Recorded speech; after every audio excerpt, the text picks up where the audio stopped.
কখনো কি এমন হয়েছে ফেসবুক বা ইনস্টাগ্রামে স্ক্রোল করতে করতে হঠাৎ মনে হলো সবাই যেন কত ভালো আছে, শুধু আমার জীবনটাই যেন থেমে যাচ্ছে।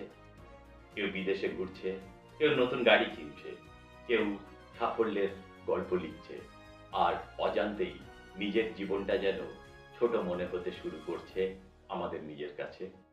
যদি এমন অনুভূতি আপনারও হয়ে থাকে, তাহলে আপনি একা নন। মনোবিজ্ঞানীরা এই অনুভূতির একটি বিশেষ নাম দিয়েছেন, যার নাম সোশ্যাল মিডিয়া এনভি, অর্থাৎ অন্যের জীবনের সঙ্গে নিজের জীবনের তুলনা করতে জন্ম নেওয়া এক মানসিক অস্বস্তি। আজ জানব কেন এমন হয় এবং কিভাবে এই অদৃশ্য মানসিক ফাঁদ থেকে বেরিয়ে আসার পর নিজের জীবনের প্রতি ভালোবাসা ফিরিয়ে আনা যায়। প্রথম হলো, কেন এমন হয়? আমাদের মস্তিষ্ক স্বাভাবিকভাবেই নিজের অবস্থার সঙ্গে অন্যের অবস্থার তুলনা করে। এই প্রবণতা আজ নতুন নয়, কিন্তু সোশ্যাল মিডিয়া সেই তুলনাকে আগের যে কোনো সময়ের চেয়ে অনেক বেশি কিন্তু বাড়িয়ে দিয়েছে।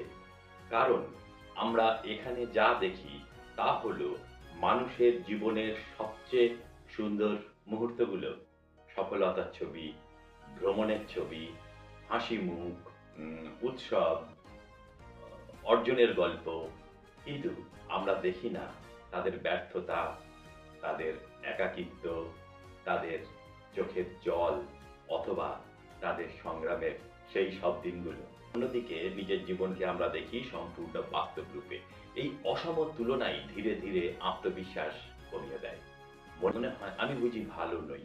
এই অনুভূতি দীর্ঘদিন থাকলে মানসিক চাপ, উদ্বেগ, এমনকি বিষণ্ণতার ঝুঁকিও কিন্তু বেড়ে যায়। তাহলে কিভাবে এই মানসিক খাপ থেকে বেরিয়ে আসবেন? ১. আপনার সোশ্যাল মিডিয়া ফিড নিজের মতো করে সাজান। যে পোস্টগুলো দেখে আপনার মনে অকারণ হীনমন্যতার জন্ম নেয়, সেই অ্যাকাউন্টগুলো আপনাকে বারবার নিজের জীবন নিয়ে কিন্তু অসন্তুষ্ট করে। প্রয়োজনে সেগুলো মিউট বা আনফলো করুন। মনে রাখবেন, আপনার মানসিক শান্তির দায়িত্ব আপনার নিজের। ২. সবকিছু মিস করতেই হবে এমন নয়। আমরা প্রায়ই ফোমোতে ভুগি। ফোমো মানে হলো ফিয়ার অফ মিসিং আউট। কিন্তু এর বদলে শিখুন JOMO, joy of missing out. সব খবর জানা, সব ট্রেন্ডে থাকা, সব জায়গায় যাওয়া, এসবই জীবনের সাফল্যের মাপকাঠি নয়। কখনো কখনো ফোনটা সরিয়ে রেখে নিজের মানুষগুলোর সঙ্গে সময় কাটানোই সবচেয়ে বড় আনন্দের। ৩. প্রতিদিন কৃতজ্ঞতার অভ্যাস গড়ে তুলুন। ঘুমানোর আগে মাত্র ১ মিনিট সময় নিন। ভাবুন, আজ এমন কোন ৩টি বিষয় ঘটেছে যার জন্য আপনি কৃতজ্ঞ?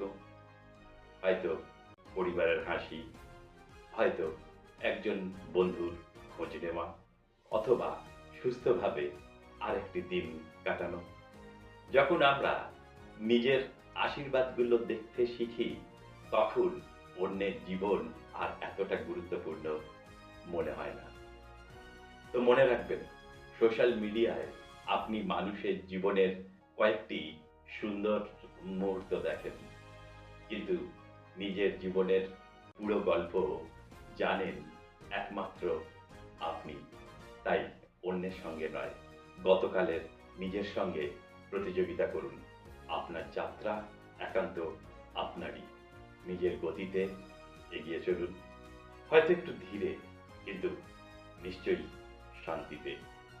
যদি ভিডিওটা আপনার ভালো লেগে থাকে, তাহলে একটি লাইক দিয়ে জানিয়ে দিন, আর কমেন্টে লিখুন, আমি আজ থেকে নিজের জীবন নিয়েই বেশি ভাবব।